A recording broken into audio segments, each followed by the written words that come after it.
Merci beaucoup, Karine, pour l'introduction. Et merci aux gens qui sont là pour m'écouter. Si vous avez des questions, enfin, je pense, n'hésitez pas à les écrire en cours de route, au cas où vous n'ayez peur de les oublier pour plus tard. Et voilà, n'hésitez vraiment pas sur les questions à la fin, on est là pour ça aussi. Du coup, je vais vous parler d'altruisme efficace, et notamment du lien entre l'altruisme efficace et les animaux. Et du coup, une première question qu'on peut se poser, c'est pourquoi efficace? Pourquoi s'intéresser à l'efficacité? C'est peut-être quelque chose qui paraîtra un peu évident à certaines personnes, ce sera moins pour d'autres. Et je vais prendre pour ça un exemple qui n'est pas issu des actions pour les animaux, mais qui est un peu un cas d'école, c'est Play Pump. Donc Play Pump, l'histoire à la base, c'est un ingénieur sud-africain qui, constatant le problème d'accès à l'eau dans de nombreux villages dans les pays d'Afrique, se dit: «OK, il faut que je fasse un système qui va permettre de facilement pomper l'eau». Et en plus, il s'avère que pomper l'eau des puits, c'est souvent une tâche qui est reléguée aux femmes des villages qui, du coup, perdent beaucoup de temps chaque jour à ça.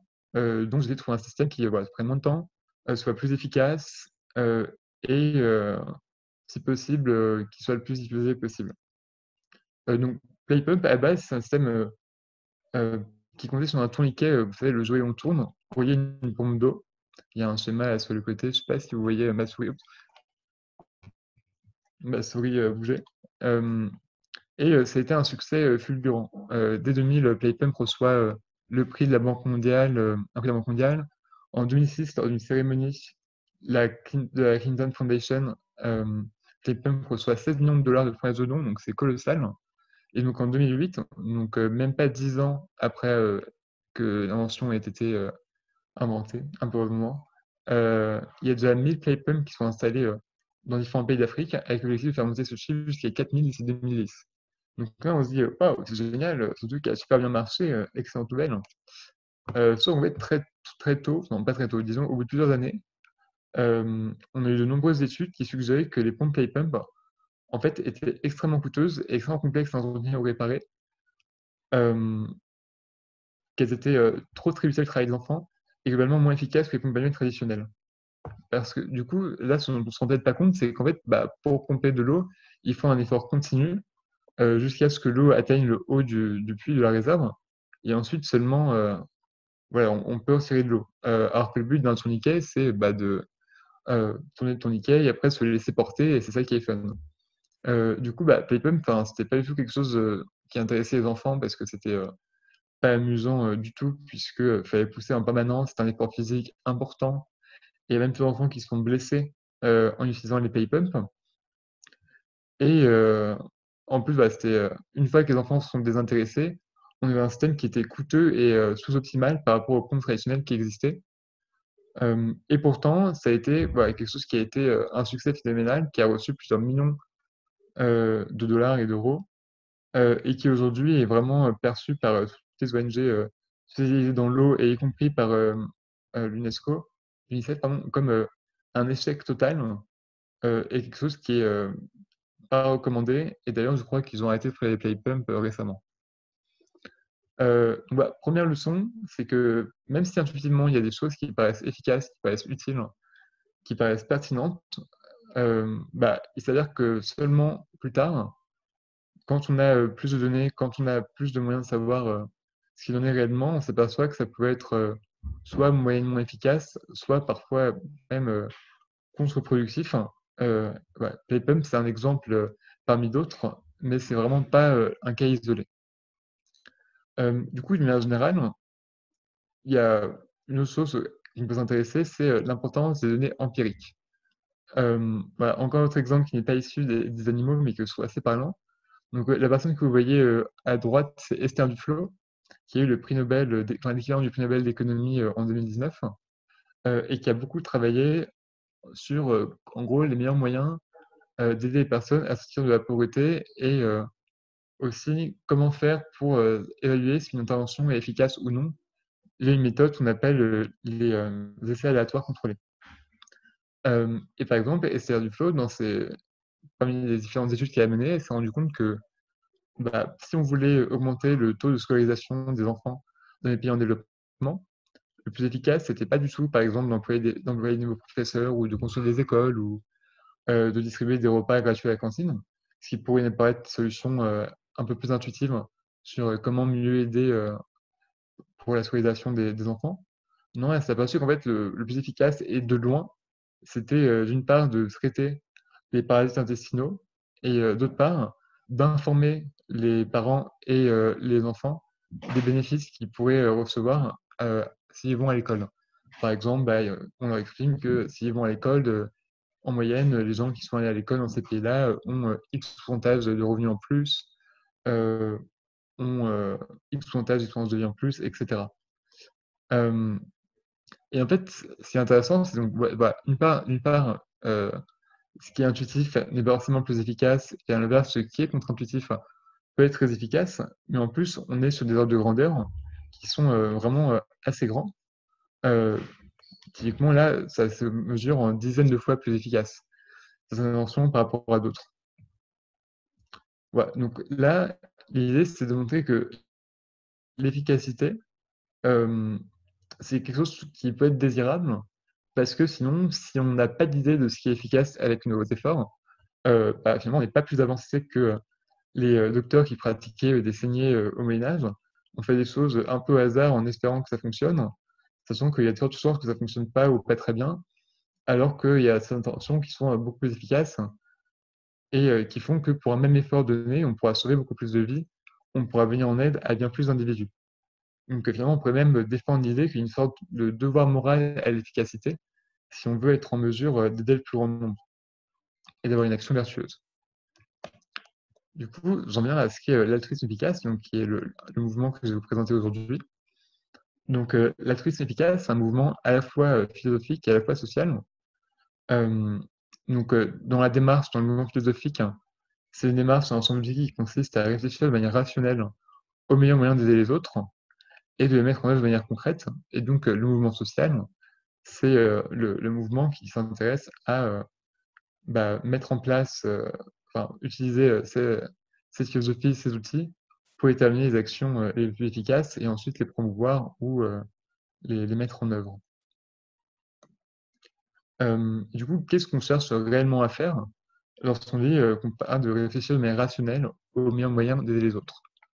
À ce moment-là, il y a deux, on va dire, idées distinctes. D'une part, quand on parle de réfléchir de manière rationnelle aux meilleurs moyens, c'est un questionnement qui est d'ordre empirique, donc qui porte sur le monde qui nous entoure et notre capacité à agir sur lui. Et l'idée de la philosophie efficace, c'est d'utiliser une approche inspirée de méthodes scientifiques, d'utiliser les meilleures données à notre disposition pour être en mesure de déterminer quelles sont les actions les plus efficaces avec, en faisant des études et en basant sur les données empiriques. Et après, il y a aussi un questionnement d'ordre moral qui vient là de la question d'aider les autres. D'une part, qui sont les autres que nous voulons aider? Donc, pour la plupart des gens, on pense évidemment aux humains et parmi les gens ce soir, je pense que tout le monde a en tête le fait que les individus qu'on doit aider, ce sont également les animaux. Mais on pourrait aussi s'interroger, par exemple, sur les générations futures. Est-ce qu'il faut aider, est-ce qu'il faut qu'on ait les générations futures ou est-ce que c'est pas important? S'il faut aider les générations futures, est-ce qu'il faut accorder la même importance morale que les individus qui sont vivants aujourd'hui? Donc ça, c'est une question d'ordre moral sur les autres. Et aussi, qu'est-ce que ça signifie d'aider? Tout le monde n'aura pas la même définition de ce que veut dire aider. Tout le monde ne veut pas être aidé de la même manière. Et ce qu'on veut dire par là, que ce qui veut dire aider, c'est aussi réfléchir à finalement, qu'est-ce que c'est que faire le bien? Euh, Est-ce que, par exemple, ne pas manger les animaux, c'est faire le bien? Est-ce que les élever dans les meilleures conditions, mais les manger toujours à la fin, c'est faire le bien? Donc voilà, il y a ces deux questionnements, c'est qui on aide et qu'est-ce que le bien, qu'est-ce qu'aider? Et donc, la chose efficace a vraiment un besoin de ces deux réflexions-là. D'une part, parce que sans questionnement d'ordre moral, on n'a pas d'objectif, on ne sait pas ce qu'on doit faire, ce qu'il faut faire. Et la question d'ordre empirique est là pour nous aider ensuite à parvenir plus facilement, parvenir plus efficacement aux objectifs d'ordre moraux qu'on s'est donnés. Du coup, une constatation qu'on fait assez rapidement, c'est que bah, même si on a envie d'aider tout le monde et par exemple on a envie de tenter toutes les causes possibles et imaginables pour améliorer l'éducation dans les pays en développement, on a des ressources limitées. Donc ces ressources doivent vraiment être comprises au sens large. Donc c'est l'argent, c'est les compétences, c'est le temps. On pourrait ajouter à ça aussi la motivation, la réputation. Voilà, enfin, on a des tonnes de ressources différentes et le seul point commun qu'elles ont entre elles, c'est qu'elles sont toutes limitées et du fait de cette limite, on a besoin de prioriser les causes. Parce qu'évidemment, si on avait un nombre infini de ressources, on pourrait, donner, de l'argent, du temps, donc mettre toutes nos compétences, dans toutes les, causes et interventions possibles et inimaginables pour faire le bien. Mais comme c'est pas le cas, bah, on a besoin de prioriser pour déterminer avec les ressources qu'on a, comment, faire, le meilleur usage possible, de ces ressources pour, parvenir aux objectifs qu'on s'est donnés, typiquement dans notre cas de figure aujourd'hui, aider les animaux. Pour déterminer, qu'est-ce qu'une cause, je vais reprendre un peu avant, donc par prioriser les causes, l'idée c'est de dire que, bah, il existe des différentes causes, si on veut faire le bien, mais que certaines causes permettent de faire le bien plus facilement que d'autres, ou bien plus différemment, il est possible d'être plus efficace pour faire le bien, vis-à-vis de certaines causes que d'autres.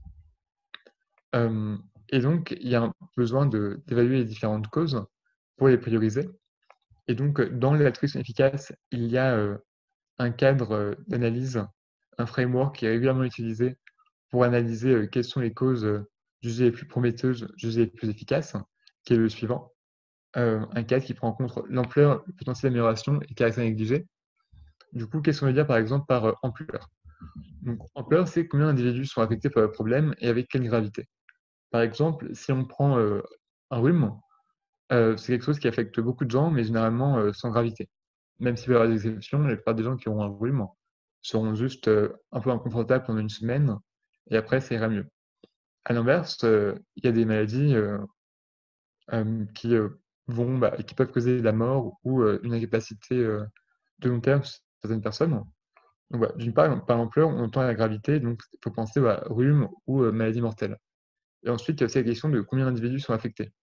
Il y a des maladies rares qui affectent personne et donc pour essayer de trouver un remède à ces maladies, finalement ne permettra pas d'aider, beaucoup de gens et au contraire d'autres maladies qui, touchent énormément de personnes. Par exemple, si on pense à la malaria, c'est une maladie qui à la fois touche beaucoup de personnes. On estime que chaque année, il y a environ, 1 000 000 de personnes qui meurent de la malaria. Malaria, c'est paludisme, pardon, c'est la même chose. Voilà, 1 000 000 de personnes qui meurent du paludisme, beaucoup d'enfants d'ailleurs de moins de 5 ans. Hem et donc voilà, on a affaire à quelque chose qui affecte beaucoup de gens et qui, les affecte de manière, importante, puisque, bah, voilà, il y a soit une maladie, mortelle, soit ça peut aussi les gens avoir des conséquences sur le long terme. Ça, c'est le premier critère. Le deuxième critère, c'est le potentiel d'amélioration. En gros, bah, on a un problème qu'on veut se donner. Est-ce qu'on est en mesure de résoudre ce problème? Quelle fraction du problème peut-on espérer résoudre en augmentant les ressources qui y sont allouées? Un exemple, bah, qu'on peut donner, c'est, je sais pas, imaginons que, votre, objectif ce soit de, hem, faire en sorte que s'il y a une supernova, qui puisse toucher la Terre, les gens, les habitants de la Terre ne meurent pas. Ou bien votre objectif ce soit de vaincre la mort. Ça peut être un objectif souhaitable à plein d'égards, parce que, bah, ça va toucher beaucoup de gens, de manière assez importante, mais il y a peu de chances que vous puissiez facilement trouver, des solutions pour résoudre ce problème. Hem, Dans le cas du vieillissement, bah, il y a des recherches, un peu optimistes, par exemple, pour, comment, ralentir un peu le vieillissement, mais il y a rien qui permettrait a priori de, de solutions faciles pour résoudre ce problème et dans le cas de d'autres problèmes, c'est, quasiment impossible. Là, j'ai des exemples un peu extrêmes. Après, l'idée, c'est qu'il y a des choses qui sont beaucoup plus simples à faire que d'autres, même si elles sont de d'égale importance. Hem, Par exemple, bah, empêcher le changement climatique, c'est quelque chose de désirable par rapport aux individus que ça a touché et par rapport à la gravité du problème. mais c'est quelque chose sur lequel il peut être plus difficile d'agir par rapport à d'autres actions de proximité qui vont toucher peut-être un peu moins de gens, mais qui sont beaucoup plus simples à résoudre. Voilà. Ça, c'est le potentiel d'amélioration. Enfin, un troisième critère, c'est le caractère négligé, c'est-à-dire la quantité de ressources qui est déjà allouée à la résolution d'un problème. L'idée sous-jacente, en fait, c'est que s'il y a un problème qui a été peu abordé, qu'on a pu essayer de résoudre, alors probablement qu'en s'y mettant, en essayant de résoudre ce problème, on va faire des progrès assez rapidement au départ, parce que les solutions les plus faciles à trouver n'auront pas encore été trouvées. Alors que si on prend un problème comme, je sais pas, soigner le cancer, il y a déjà des milliards d'euros, centaines de milliards d'euros qui sont investis chaque année pour résoudre ce problème. Du coup, il y a peu de chances qu'1 milliard d'euros supplémentaires pour la résolution de ce problème fasse une grosse différence. À l'inverse, la malaria, le paludisme, le soigner, trouver un vaccin contre, par exemple, ou distribuer les remèdes qui existent pour le contrer, bah, ça n'attire que de quelques millions d'euros par année. Et donc, si on investissait 1 milliard supplémentaire pour soigner le paludisme et vouloir l'éradiquer, il y a de fortes chances qu'on y arrive. Donc, avec 1 milliard de données ou avec 1 million, enfin, avec une quantité X de ressources données, on peut espérer faire beaucoup plus de choses, la plupart du temps, dans les causes qui sont négligées, que les causes pas négligées. Bien évidemment, il y a des contre-exemples. Et donc, l'idée, c'est d'évaluer les causes pour lesquelles ces 3 critères seront respectés et seront importants.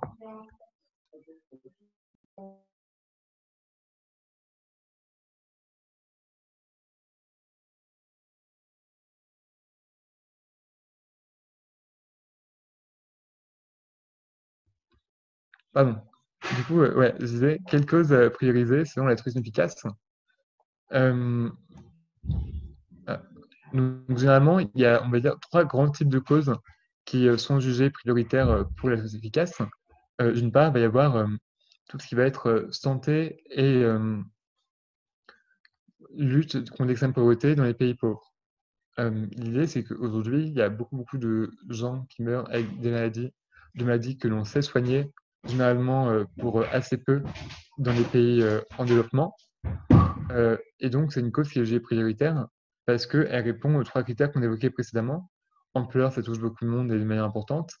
Potentiel d'amélioration, bah, il y a des remèdes qui existent déjà aujourd'hui pour soigner les maladies dont meurent ces personnes. C'est juste qu'elles n'ont pas accès à l'argent nécessaire pour se les procurer et caractère négligé, malgré, enfin, par rapport au PIB mondial, l'argent qui est donné à l'aide au développement reste très faible et on pourrait faire de grandes progressions.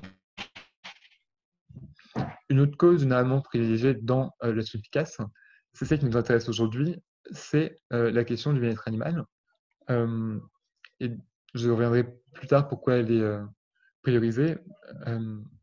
Voilà, c'est comme c'est l'objet de la conférence, je ne vais pas trop m'attarder. Enfin, une dernière famille de causes qui est priorisée par l'action efficace, c'est ce qu'on appelle les risques catastrophiques. L'idée, c'est de dire des risques qui ont peu de chances d'arriver, mais qui, s'ils arrivent, touchent un grand nombre de personnes. L'exemple type du risque catastrophique, ça va être le risque d'une pandémie. C'est un risque assez faible a priori, mais quand ça arrive, ça a des gros impacts parce que ça peut tuer beaucoup de personnes, avoir un impact important sur l'économie, etc. Du coup, on peut vouloir prioriser cette cause-là. Voilà, je n'en ai pas trop en détail parce que ça prendrait beaucoup de temps, mais si vous avez des questions par rapport à pourquoi ces causes sont priorisées par l'action efficace, on pourra revenir à la fin de la présentation. Et du coup, l'action efficace, c'est une philosophie, mais c'est aussi des acteurs qui essaient de produire des analyses et des données pour résoudre ces problèmes. Donc là, par exemple, je vous ai mis 5 organisations affiliées à l'action efficace de près ou de loin, qui ont pour objectif de s'intéresser aux meilleurs moyens d'aider les animaux et qui analysent comment on aide les animaux, etc. Mais je reviendrai plus tard là-dessus. Du coup, quelle approche de la cause animale par l'altruisme efficace? Une première question qu'on peut se poser, donc, c'est est-ce que les animaux font partie des individus qu'on devrait aider? Les animaux sont-ils des patients moraux? Je pense qu'ici, beaucoup de gens seraient d'accord pour dire oui, donc je ne vais pas revenir, je ne vais pas m'attarder là-dessus. Donc l'idée, c'est que on a beaucoup de gens, notamment de scientifiques, qui concluent que les animaux, du moins les mammifères, les oiseaux, les poissons certainement ont une conscience. qui fonctionnent plus ou moins de la même manière que celle des humains, ce qui ferait des bonnes raisons d'en faire des patients moraux. Et ouais, voilà. Je pense que ces arguments, vous êtes déjà familier avec, donc je ne vais pas revenir dessus. Et du coup, une fois qu'on a dit qu'on veut aider les animaux, c'est très bien, mais la question c'est quels animaux on doit aider et ouais, par les animaux, j'entends le fait que beaucoup de gens, quand ils vont penser au fait d'aider les animaux, ils vont avoir en tête, par exemple, d'aider les animaux, les chats et les chiens abandonnés, les animaux dans des refuges, certaines espèces un peu charismatiques, etc. Et donc, ce qui peut être intéressant, c'est de voir un peu quels sont les animaux qui aujourd'hui sont tués ou souffrent du fait des humains. Et par exemple, on se rend compte que les animaux qui sont dans les 1, 2, 3, j'ai pas le mot, shelters en anglais, dans les foyers d'accueil, en gros pour chats et chiens, ils ne correspondent qu'à une très faible partie des animaux qui aujourd'hui sont tués, des animaux qui ont besoin d'aide. La majorité des animaux qui ont besoin d'aide, ce sont les animaux d'élevage. Et pourtant, les dons qui sont effectués à des organisations en faveur des animaux sont majoritairement donnés à des organisations qui viennent en aide aux animaux domestiques, aux animaux qui vivent dans des refuges, et très peu aux organisations pour les animaux d'élevage, qui représentent pourtant l'écrasante majorité des animaux qui souffrent du fait des humains. Donc, pour donner quelques chiffres, on est à 80 milliards d'animaux terrestres qui sont tués chaque année dans les abattoirs, dont environ 90% proviennent d'élevage industriel. Excuse-moi, Tom, Un de autre... t'interrompre. Ouais, On entend du bruit de fond. Est-ce que ce serait possible ouais, ça de, marche. de demander peut-être?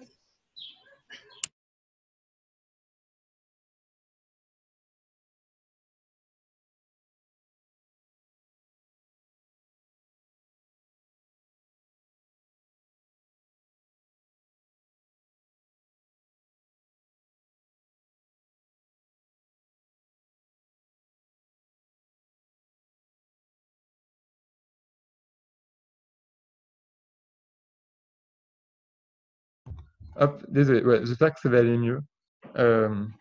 J'ai pas de garantie. Donc, Si, bon, si, merci. un autre chiffre qu'on peut donner, par exemple, c'est que pour chaque chien euthanasié dans un refuge, il y a environ 3400 animaux terrestres d'élevage qui sont confinés et abattus.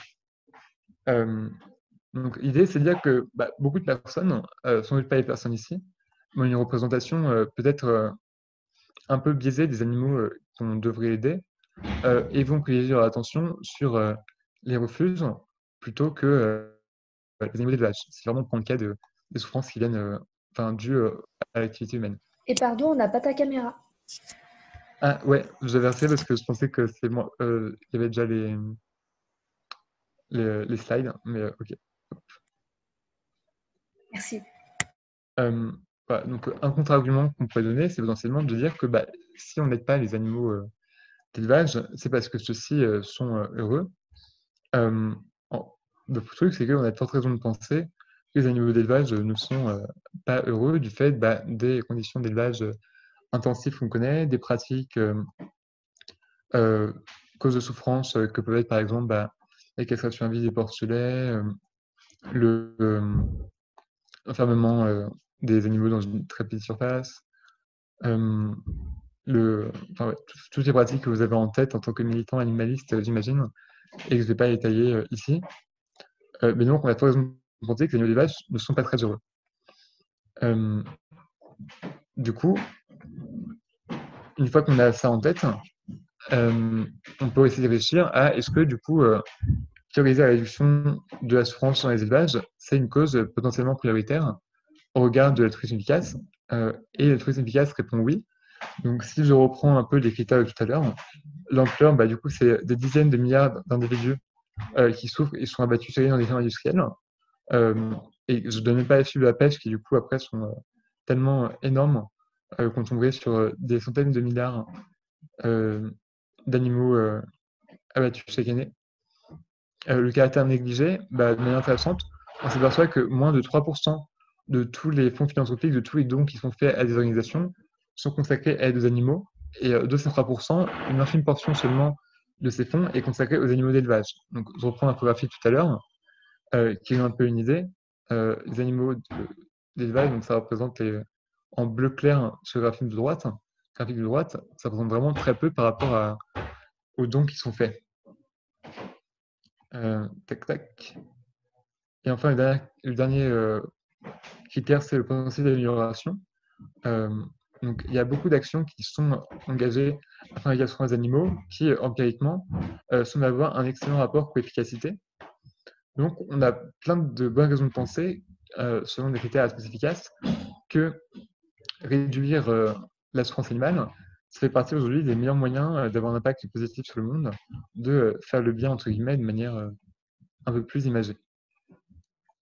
Voilà. Une autre question à laquelle on peut s'intéresser, c'est aussi qui sont les animaux que nous consommons. Et on s'aperçoit donc que ce sont là j'ai pris les chiffres pour les États-Unis, mais les chiffres en France sont assez similaires. Donc les animaux que nous tuons sont très majoritairement des poissons et des poulets. En fait, si vous prenez un animal au hasard qui est consommé par un humain aujourd'hui en France, dans 99% des cas, ce sera un poisson ou un poulet. Et seulement ensuite, ce seront des mammifères ou d'autres types d'oiseaux, etc. Du coup, une autre question qu'on peut se faire, c'est que si vraiment on veut venir en aide des animaux, il faut non seulement s'intéresser aux animaux d'élevage, mais plus particulièrement aux poissons et aux poulets, qui sont les animaux qui sont très majoritairement consommés aujourd'hui, les animaux les plus nombreux à vivre dans des conditions d'exploitation terribles et qui sont ensuite tués pour leur consommation. Mais un des intérêts de la tourisme efficace, c'est qu'avec ce cadre de réflexion, on ne s'intéresse pas forcément à la souffrance la plus visible, on ne s'intéresse pas forcément à la souffrance qui est induite par les humains directement, et on peut essayer de penser à d'autres causes que la réduction de la souffrance dans les élevages, comme potentiellement prioritaires, comme pour lesquels il y aurait possibilité d'avoir beaucoup d'impact positif assez intéressant. Donc là, j'ai pris deux exemples qui ont pu être abordés dans la tourisme efficace. Un exemple que je trouve intéressant, c'est la question des rongeurs qui sont utilisés pour nourrir les serpents domestiques. Ça paraît vraiment quelque chose de vraiment un sujet de niche comme ça. Mais en fait, on s'aperçoit en essayant de faire une estimation vraiment à la louche. Voilà, c'est une estimation à prendre avec des pincettes, mais qui en tout cas semble montrer que c'est une cause potentiellement intéressante parce que très négligée qui concerne beaucoup d'individus. Donc, un calcul rapide, c'est de dire, bah voilà, il y a entre 4 et 8 millions de serpents domestiques aujourd'hui dans le monde.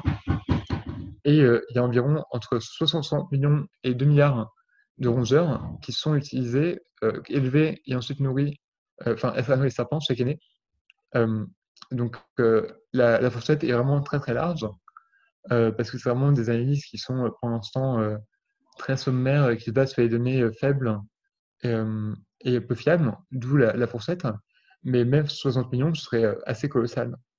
Et 2 milliards, bah, c'est vraiment énorme. Surtout que les animaux qui sont élevés à ces fins-là, pour les serpents, bénéficient de beaucoup moins de législation que les animaux d'élevage pour la consommation humaine et vivent vraiment dans des conditions qui sont, enfin, parfois même pires que c'est les conditions d'élevage intensif pour les cochons ou les poulets, etc. Voilà, donc les souris sont tuées quand elles sont relativement jeunes, ce qui peut aussi être un critère à prendre en compte, par exemple. Et en plus, voilà, il y a, ouais, donc la question, c'est de dire, ouais, on a quelque chose qui pour l'instant est très peu abordé comme sujet, qui semble pouvoir affecter beaucoup d'individus d'un type de rongeurs dont on sait a priori qu'ils sont conscients, soit de douleur comme nous, ont des émotions positives, négatives, etc. Et il y aurait des solutions qui seraient possiblement assez plus ou moins faciles à mettre en place. On peut penser par exemple à l'interdiction d'avoir des animaux exotiques en animal de compagnie, ou puis directement, voilà, l'interdiction par exemple de serpents en animal de compagnie, etc. Ce sont des solutions qui sont simples entre guillemets à réaliser.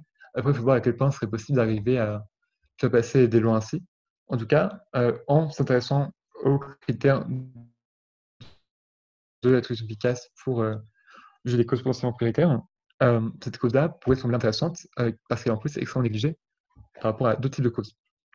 Un autre exemple qui a pu être abordé par les altruistes efficaces ou aspirants à tous efficaces qui sont interrogés sur la question de la réduction de la souffrance animale, c'est les poissons qui sont utilisés comme appât vivant pour la pêche récréative.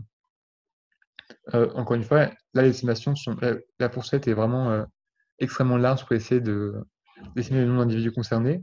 On est entre 1 et 10 milliards de poissons utilisés comme appât vivant, qui sont vendus aux US par année. Et donc, dans le monde, c'est encore plus important. Et comme ces poissons sont utilisés en tant qu'appât vivant, donc ils ont littéralement un crochet qui passe à travers eux. Ça induit en plus du stress, du fait de la situation, etc. Donc, c'est vraiment des choses qui sont assez. On va donc penser qu'elles sont assez dommageables pour les individus qui la subissent. Et encore, c'est une cause qui est assez peu abordée et pour lesquelles il y a peut-être des solutions faciles à trouver. Donc, où j'en viens avec ces deux exemples, c'est que finalement, le graphique que je vous ai montré ici, il est à la fois intéressant, mais il est aussi très limité et un peu trompeur, parce que des animaux qui sont tués du fait d'activité humaine ou même sans activité humaine, il y en a énormément, et y compris dans des causes qu'on n'a pas, très peu encore balisées dans le mouvement animaliste, vraiment dont on n'a même pas conscience aujourd'hui qu'elles existent et qu'il y aurait quelque chose à faire.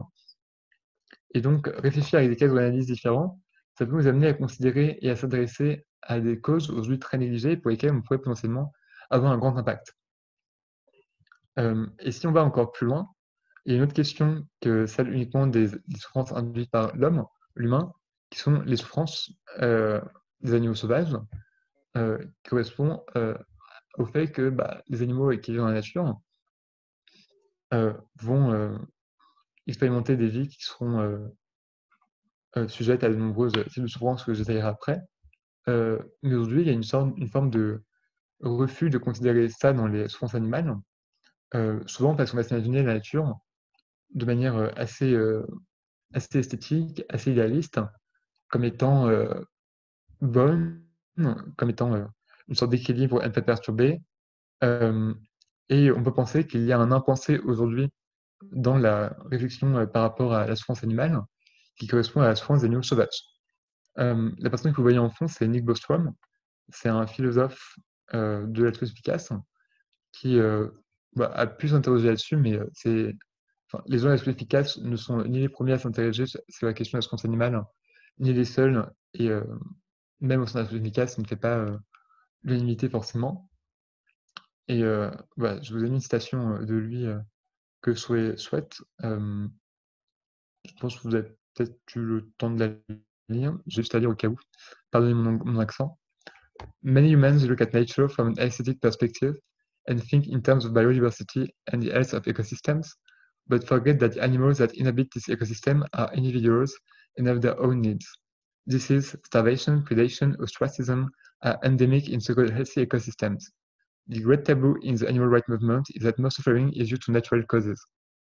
Donc, si je traduis rapidement, ça fait beaucoup d'humains regardent la nature dans une perspective esthétique et pensent en termes de biodiversité et de santé des écosystèmes, mais oublient que les animaux qui habitent ces écosystèmes sont des individus qui ont leurs propres besoins. Les maladies, la famine, la prédation, le fait d'être ostracisé sont endémiques à ces écosystèmes qui sont dits en bonne santé. Le grand tabou dans le mouvement pour les animaux, c'est que la plupart de la souffrance est due à des causes naturelles. Sous-entendu, elle n'est pas due aux humains. Donc on peut donner des exemples de souffrances issues de la nature, donc maladies, famine et parasites, déshydratation, accidents, conditions météorologiques extrêmes, prédation.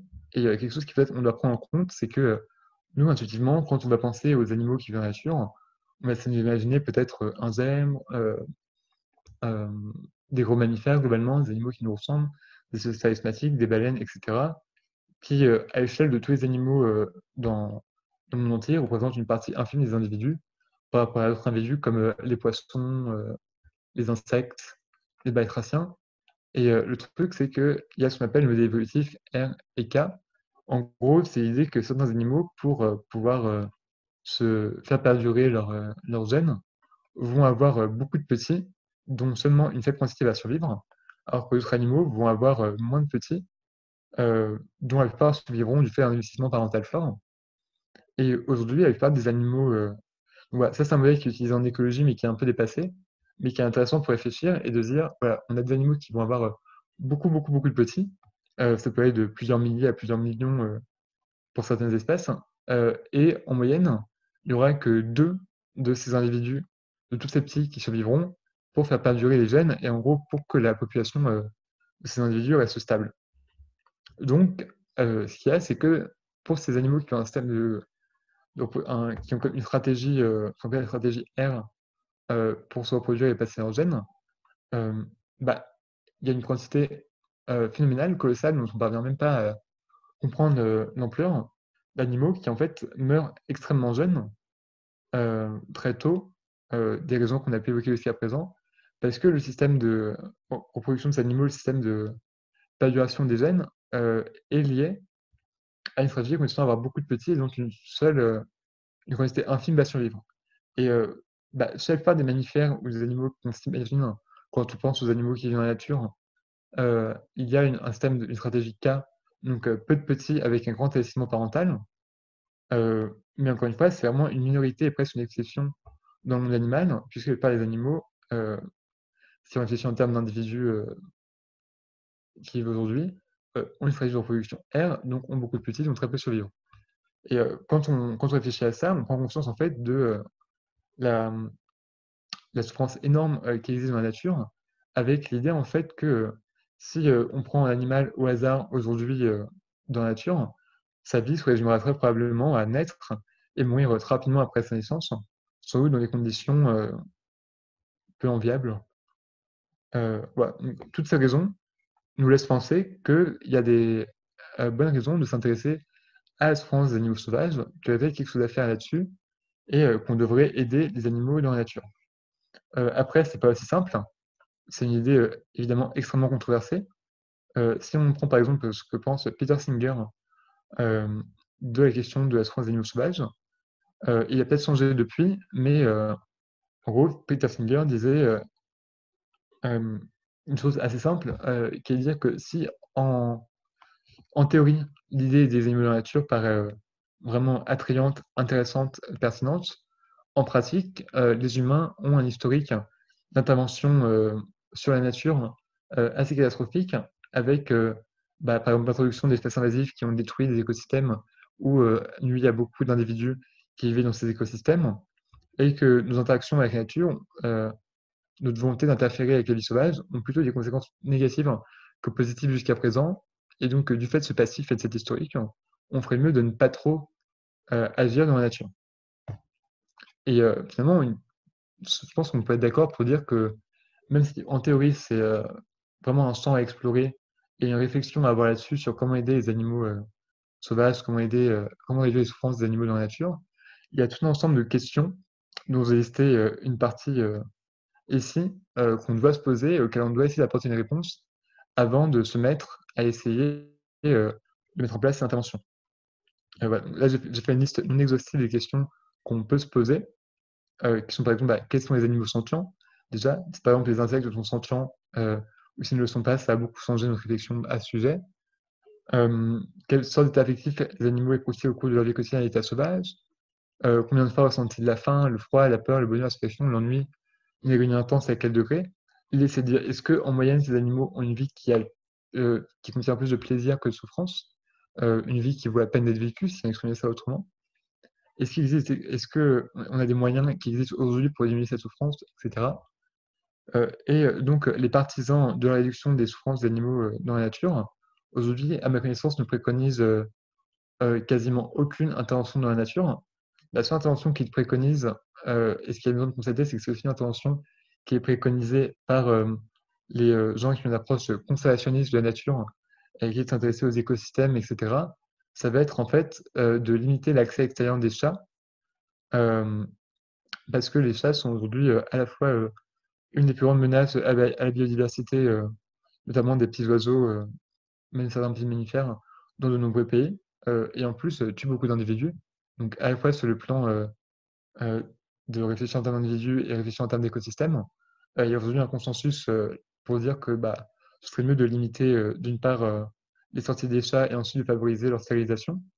Mais c'est ma connaissance aujourd'hui la seule politique préconisée par les gens qui s'intéressent à ça.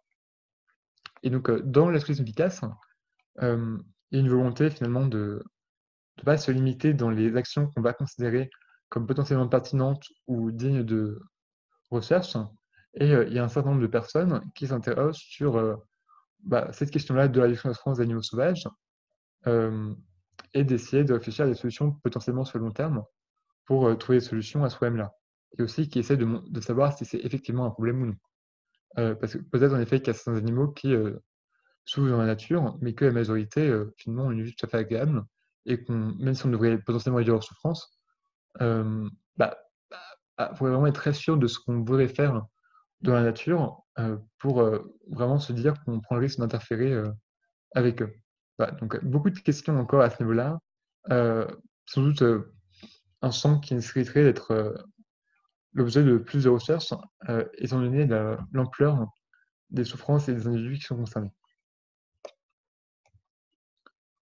Et enfin, d'autres impacts que je n'ai pas évoqués, mais qui peut être intéressant aussi quand on s'intéresse à la cause animale, ça va être finalement les problèmes qui touchent à la fois les humains et les animaux, ou dit autrement, des problèmes qui, si on cherche une solution à ces problèmes, on pourrait aider à la fois les animaux et les humains.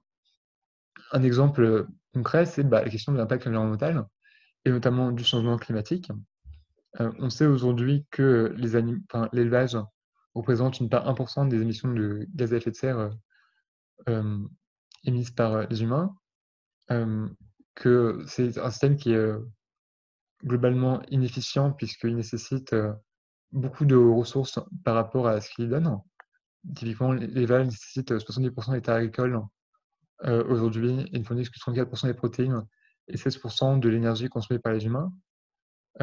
En plus, il y a une réflexion qui a été amenée par certains scientifiques qui était de dire qu'il fallait qu'on considère le coût d'opportunité carbone, c'est-à-dire en fait que chaque terre qu'on utilise pour l'élevage, soit via le pâturage, soit via les 1, 2, 3, les pousses qu'on va utiliser, enfin les choses qu'on va faire pousser pour les animaux, c'est des terres qu'on aurait pu utiliser pour autre chose. Et typiquement, si on aurait pu utiliser de manière ces terres pour faire uniquement des légumes, on aurait un excédent de terre. Et cet excédent de terre, on peut l'utiliser soit pour de la reforestation, soit pour de l'afforestation, ou soit pour capturer du carbone en général. Et donc, au coût des émissions de carbone dues à l'élevage, on devra ajouter aussi ce coût d'opportunité carbone lié à l'élevage. Enfin, un autre impact environnemental, c'est la chute de la biodiversité, qui, pour les personnes qui pensent qu'il y a une valeur intrinsèque à la biodiversité, a aussi une importance. Un autre impact une autre chose qui a à la fois un impact sur les humains et sur les animaux, c'est l'élevage aujourd'hui, c'est une source importante de risques sanitaires. D'une part parce que 70% des antibiotiques qui sont utilisés aujourd'hui sont utilisés pour les animaux, ce qui augmente l'antibiorésistance. Et l'antibiorésistance est estimée à, d'ici 2050, de faire environ 30 millions de morts humains. Donc c'est énorme.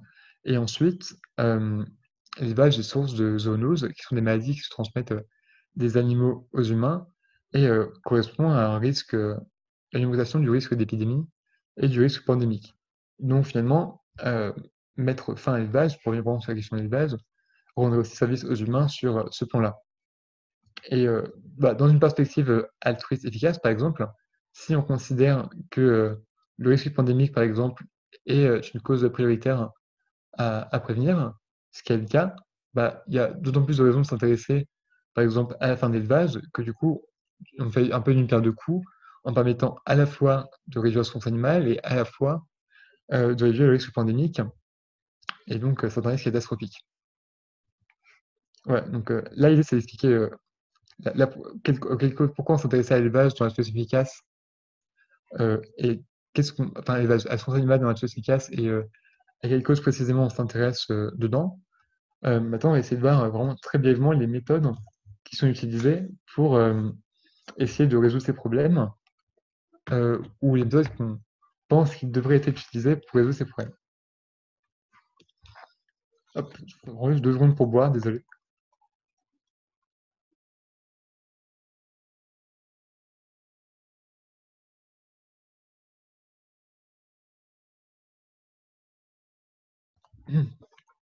Donc, une première chose qu'on peut vouloir faire lorsqu'on veut venir en aide aux animaux, c'est de répondre à certaines questions fondamentales que chaque personne qui a milité pour les animaux, je pense, a déjà été confrontée.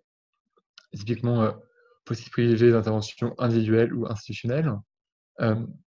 Est-ce qu'il vaut mieux faire baser nos arguments sur la protection des animaux ou la protection de l'environnement? En gros, est-ce que les arguments environnementalistes vont être plus efficaces que les arguments animalistes? Est-ce que les réformes dites welfaristes favorisent ou freinent les progrès futurs? Est-ce qu'il vaut mieux promouvoir le véganisme ou la réduction de la consommation des produits d'origine animale? Est-ce qu'on doit espérer un changement social ou technologique? Est-ce qu'on doit se concentrer uniquement sur la cause animale ou est-ce qu'on doit faire des ponts avec d'autres causes pour être plus entendu? Est-ce qu'on veut favoriser la confrontation ou l'usage de la violence dans les actions effectuées ou non? Voilà, c'est des questions qui reviennent très souvent au sein de l'altruisme efficace, au sein de l'humour animaliste, également au sein de l'altruisme efficace. Et une des premières choses qu'on va vouloir faire pour venir aux animaux, c'est essayer d'apporter un peu des réponses à ces questions-là, parce que sinon, on arrive à une situation où on va avoir plein de gens qui vont faire plein de choses différentes, qui vont se diviser sur ces questions-là, et on perd beaucoup d'efforts à argumenter parfois dans le vent, à soutenir potentiellement des interventions contre-productives. Et donc, apporter une réponse à ces questions un peu fondamentales, on serait un premier pas et un moyen de mieux militer, de mieux aider les animaux. Et donc, il y a des organisations au sein des efficaces qui tentent de répondre à ces questions, notamment Sentient Institute, qui ont sur leur site une page intitulée Fundamental Questions, je crois, qui tente de présenter tous les éléments empiriques issus d'études scientifiques qui nous permettent d'argumenter pour un type de, par exemple, s'il vaut mieux privilégier l'intervention individuelle ou institutionnelle. Voilà, ils vont présenter les arguments pour les deux, pour ensuite que chacun puisse essayer de voir au regard des données qu'on a ce qui semble être le plus efficace. Ensuite, une fois qu'on a essayé de répondre à ces questions un peu fondamentales, pour mieux aider les animaux, on peut vouloir essayer d'identifier les interventions les plus efficaces. Donc, ça reprend un peu ce que je disais au départ sur ce que faisait l'altruisme efficace, avec l'exemple de comment améliorer la scolarisation dans les pays en développement. L'idée, voilà, c'est pour X ressources données, quelle action permet de sauver le plus d'animaux? Et pour ça, on va essayer d'user des méthodes, en tout cas des méthodes scientifiques et de données empiriques pour répondre à ces questions. Et pas seulement. Les limitations auxquelles on se heurte, c'est que la recherche sur ce sujet-là, on revient à la précédente, elle est assez complexe pour différentes raisons. D'une part, parce que on est sur des effets de très petite taille. Par exemple, si on veut mesurer le nombre de gens qui deviennent végétariens, ça correspond à environ 2% de la population, souvent dans les pays développés, donc c'est vraiment très faible. Et quand on veut mesurer cet effet-là, ça demande soit d'avoir des grands échantillons, ce qui coûte cher, soit de faire usage de méthodes statistiques compliquées. Enfin, du coup, c'est pas évident. Et surtout, en fait, il est très compliqué d'avoir des informations véridiques sur le régime alimentaire des gens. Un truc intéressant, c'est qu'on s'aperçoit que environ 50 à 60% des gens qui se disent végétariens ont en fait consommé de la viande la semaine dernière. En fonction de comment on pose la question, on voit ça. Parce que les gens, soit vont pas avoir la même définition de ce que veut dire végétarien, soit par exemple, vous pensez que les poissons, manger les poissons, ça reste comme végétarien, soit par exemple à cause du biais de désirabilité sociale. Ça fait que quand on pose une question aux sondés, ils vont avoir envie de donner ils vont donner la réponse qu'ils pensent qu'on a envie d'entendre, donc potentiellement qu'ils sont végétariens. Et voilà, du coup, toutes ces choses font que c'est parfois très difficile d'évaluer les interventions les plus efficaces, parce qu'aujourd'hui, on n'a pas des données de très bonne qualité là-dessus dans le mouvement animal, dans le mouvement animaliste, et il y a un vrai besoin de gens qui font de la recherche sur ces sujets-là, de gens qui font de la recherche sur, en gros, est-ce que tes interventions sont plus efficaces que d'autres, sur est-ce que, enfin, pourquoi les gens deviennent végétariens, etc., pour essayer d'identifier les causes les plus efficaces. Et c'est ce qu'essaie de faire certaines organisations au sein de l'esprit efficace. Je pense par exemple à Animal Charity Evaluators, ou à Charity Entrepreneurship, qui essaie de se poser ces questions et d'y apporter des réponses. Et un peu dans la même veine, une question qu'on peut se poser, c'est OK, quelles sont les ONG les plus efficaces auxquelles on peut donner de l'argent, qu'on peut soutenir aujourd'hui? C'est une question qui n'est pas évidente,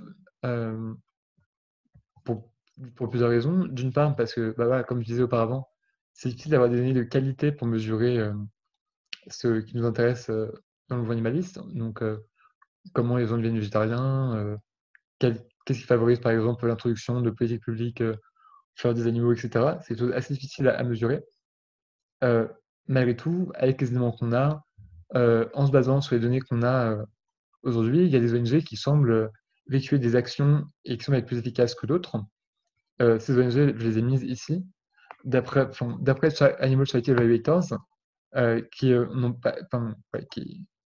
qui n'ont pas évalué toutes les organisations animalistes du monde entier, mais uniquement celles qui qui l'ont voulu et pour lesquelles ils ont eu le temps. Celles-ci sont des organisations qui sont jugées efficaces selon leurs standards. Et donc, comment on peut mieux aider les animaux?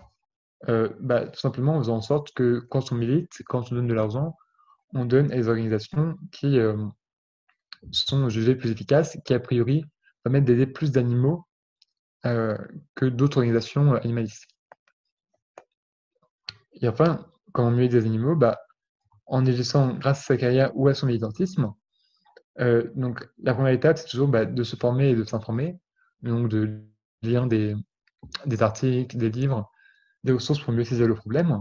Par exemple, on peut penser que c'est important que chaque militant animaliste ait des connaissances, ne serait-ce qu'un peu basiques, de comment fonctionnent les éléments intensifs, de chiffres liés aux problèmes environnementaux causés par l'agriculture et plus particulièrement l'élevage, etc., pour être en mesure de répondre à ces questions qui lui seront posées, de convaincre des gens.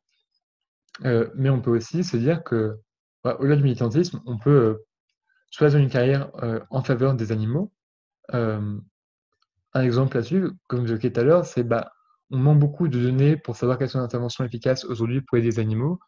Donc, si, je sais pas, vous êtes étudiant aujourd'hui, si vous faites par exemple des études en économie, etc., il y a sans doute pas mal de choses à faire pour venir en aide, pour vous une carrière qui peut aider les animaux.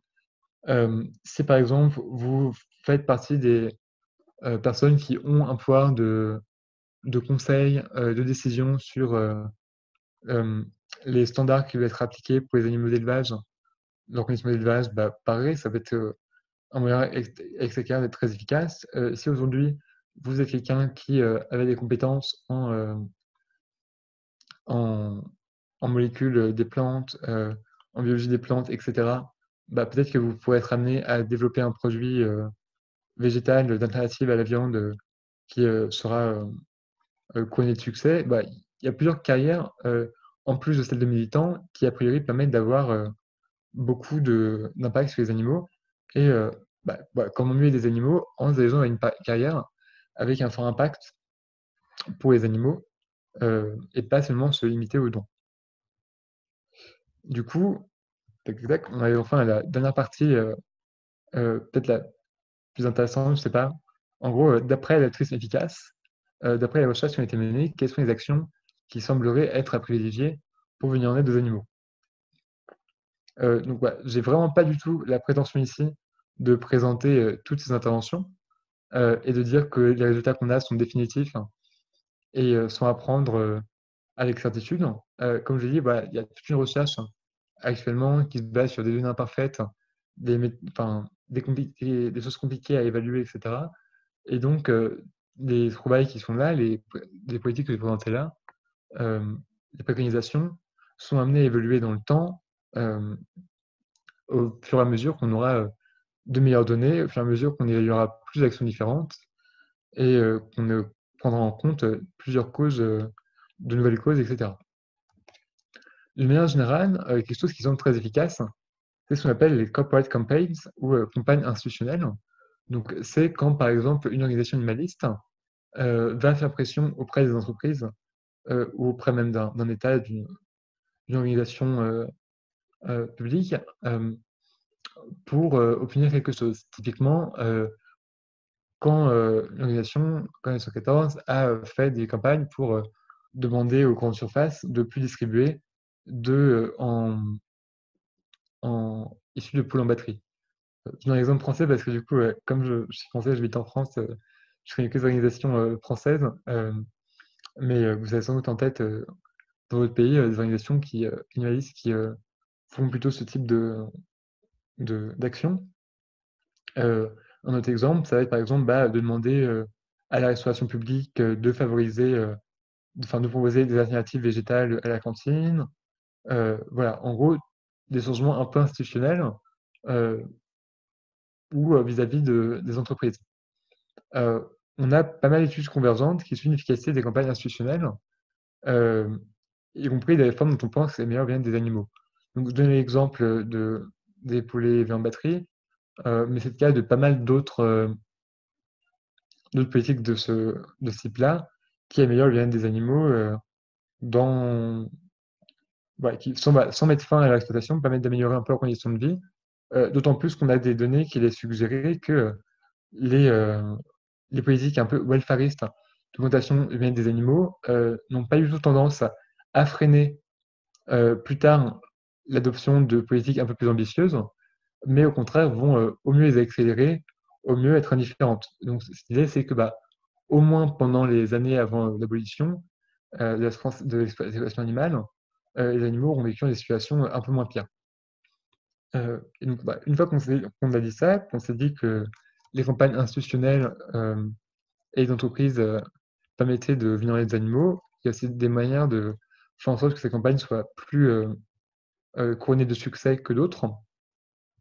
Et non seulement une fois qu'on a identifié, c'est que non seulement une fois qu'on a identifié un type d'action efficace, on peut promouvoir cette action-là, mais on peut aussi essayer de voir parmi ce type d'action-là, quels sont les moyens de vraiment maximiser son efficacité. Donc, pour les campagnes institutionnelles, il semblerait que elles aient plus de succès quand elles visent à changer les normes et pratiques de l'industrie au sens large et pas par exemple d'une industrie en particulier. Quand ces campagnes sont menées par une organisation, une personne qui s'engage à la poursuivre sur une très longue période, elles ont plus de succès. Et enfin que, de manière un peu logique, les organisations avec plus d'expérience au préalable des campagnes d'entreprise ou institutionnelles sont en général plus en mesure de parvenir à des bons résultats. Un autre exemple d'intervention aujourd'hui favorisée, en tout cas promue par beaucoup de personnes au sein de l'altruisme efficace, ça va être de promouvoir les alternatives aux protéines d'origine animale. En fait, une question qu'on peut se poser quand on fait par exemple un steak végétal, etc., c'est de se dire, est-ce que les gens qui vont consommer cette source de protéines alternatives vont être des gens qui n'en auraient pas consommé, ou est-ce que ce sont des gens qui auraient à la place consommé de la viande?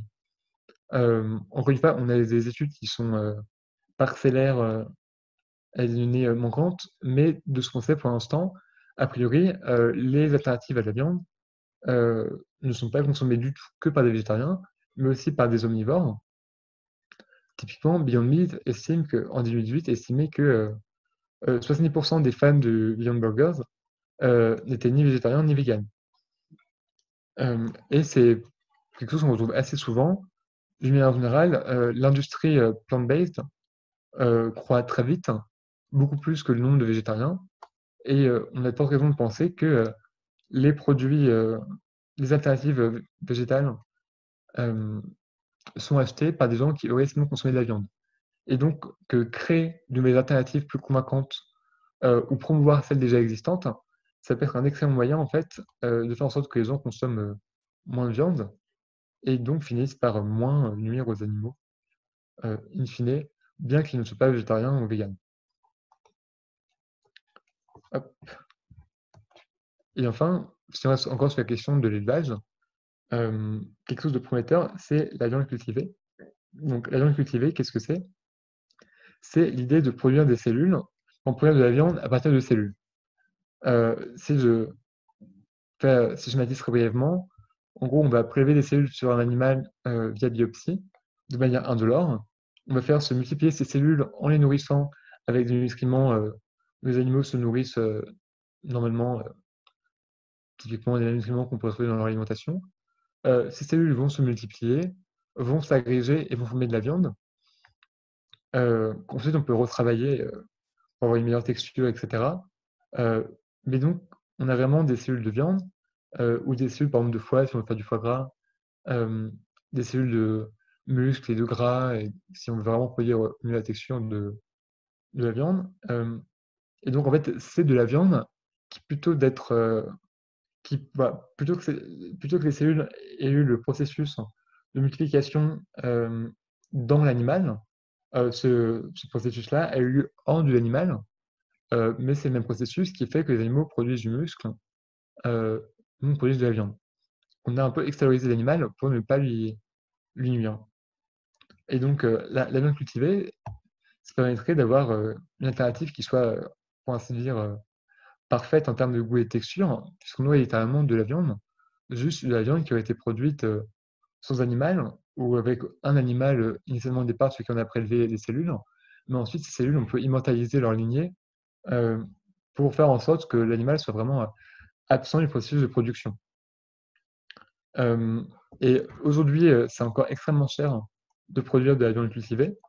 J'ai mis des exemples en bas par ordre historique, mais à terme, avec peut-être suffisamment de recherche, suffisamment de subventions de la part des États, comme ces États subventionnent aujourd'hui la viande, on peut espérer que cette viande soit compétitive, voire moins chère que la viande conventionnelle, et puisse la remplacer. Voilà, là, je donnais par exemple 3 exemples concernant les actions à privilégier pour réduire la souffrance des animaux d'élevage. Mais si on s'intéresse au bien-être animal au sens large et pas uniquement aux souffrances induites à l'élevage, on peut imaginer d'autres choses. Typiquement, toutes les causes qui sont encore peu explorées, peu balisées, avoir des gens qui font de la recherche pour voir si ça peut avoir le coup de s'y intéresser et si oui, les mettre en avant. Typiquement, aujourd'hui, le bien-être des poissons, des animaux aquatiques est très très peu mis en avant par les organisations animalistes qui mettent principalement en avant les animaux terrestres. Et donc, on peut dire que des campagnes visant à mettre en avant le bien-être des animaux aquatiques seraient probablement très efficaces parce qu'elles concernent un nombre énorme d'individus aujourd'hui négligés.